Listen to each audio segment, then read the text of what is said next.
오늘을 살아가는 묵상 시간입니다. 오늘 본문 말씀 신명기 4장 10절입니다.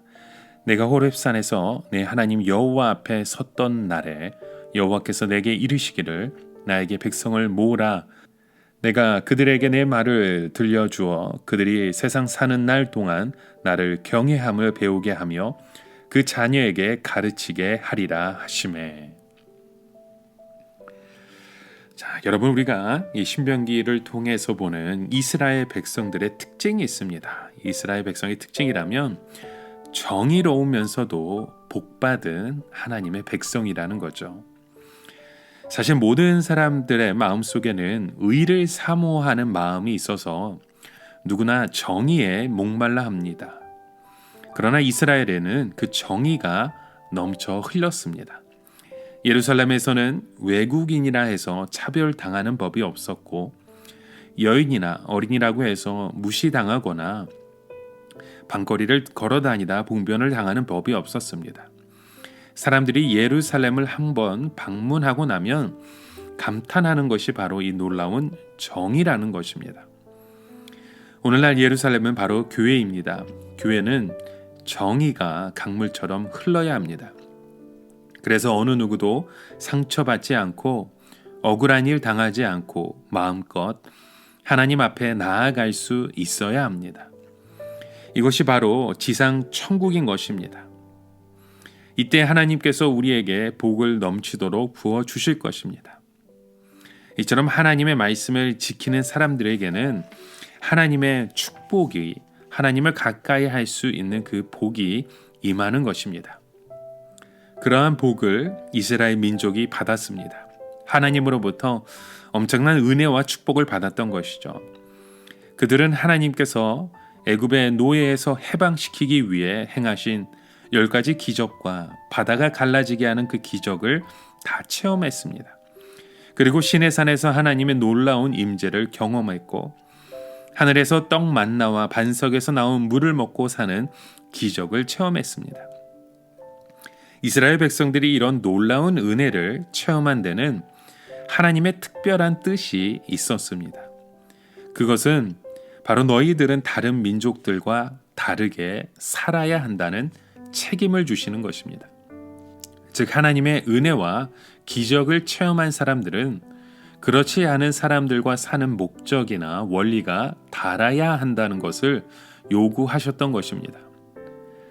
이스라엘 백성들이 하나님의 놀라운 은혜를 체험하고도 실패했던 가장 중요한 원인은 하나님의 은혜와 축복을 책임으로 생각하지 못했던 것입니다. 즉 은혜 체험은 체험이고 기적은 기적일 뿐 자기들이 다른 민족과 어떻게 다른 신앙과 가치관을 가져야 하는지에 대해서 생각하지 않았던 것이죠. 우리는 이것을 조금 정신적인 미성숙이라고 표현할 수 있습니다. 정신적으로 조금이라도 성숙한 사람들은 하나님의 놀라운 은혜와 기적을 체험했을 때 이것이 자기에게 의미하는 것이 무엇이며 자기가 다른 사람들과 어떻게 달라야 하는지를 마땅히 생각하는 것입니다. 하나님께서 기적을 체험하고 은혜를 체험한 이스라엘 백성들이 다른 민족과는 달리 하나님의 말씀만 붙들고 살기를 원하셨습니다. 이것이 은혜를 체험한 백성들이 하나님 앞에서 가져야만 했던 성숙한 자의 책임 의식입니다. 그러나 이스라엘 백성들은 우리가 무엇 때문에 다른 민족과 다르게 살아야 되나 그렇게 투정하고 때를 부렸고 그들은 결국 하나님으로부터 버림받을 수밖에 없었던 그들의 모습을 우린 봅니다. 이것은 오늘 우리에게도 마찬가지입니다. 우리가 다른 사람에 비해 더 깊이 있는 말씀과 더 놀라운 기도의 응답을 체험한다면 그것은 이제 과거 어린아이의 자기 중심적인 자세를 버리고 더 성숙한 신앙의 자리로 나아가라는 뜻입니다. 그렇게 할 때 하나님께서 더 풍성한 은혜와 능력을 우리에게도 내려주실 것입니다.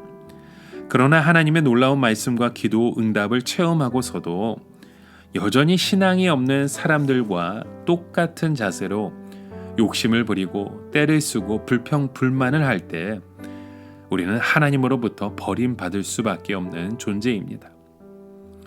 이 출애굽한 이스라엘 백성들이 경험했던 그 기적을 우리는 네 가지로 살펴볼 수 있습니다. 첫 번째는 애굽에서 임했던 10가지 재앙입니다. 두 번째는 홍해가 갈라지면서 이스라엘을 추격하던 애굽 군대가 모두 물에 빠져 죽고 이스라엘은 무사히 애굽을 탈출한 일이었습니다. 세 번째는 광야에서 물과 하늘의 양식을 먹은 것입니다. 네 번째가 바로 시내산에서 율법을 받은 것이죠.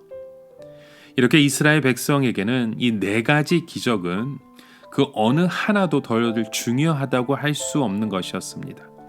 이스라엘 백성들의 생사로 볼 때 10가지 재앙이나 홍해가 갈라지는 것은 과거의 중요한 기적이었습니다. 그리고 만나와 생수의 기적이 현재 중요한 기적이었죠. 그러나 이스라엘 백성들의 미래는 시내산에서 말씀을 받는 기적에 있다는 것을 알아야 했습니다. 이스라엘 백성들은 시내산에서 하나님의 말씀을 받을 때 특별한 기적을 체험했습니다.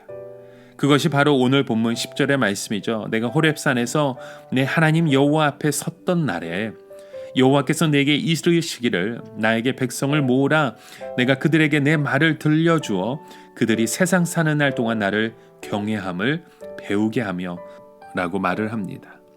여기서 중요한 것은 하나님께서 은밀하게 아무도 모르는 가운데 모세나 특정 몇몇 사람들에게 하나님의 말씀을 주신 것이 아니라는 사실입니다.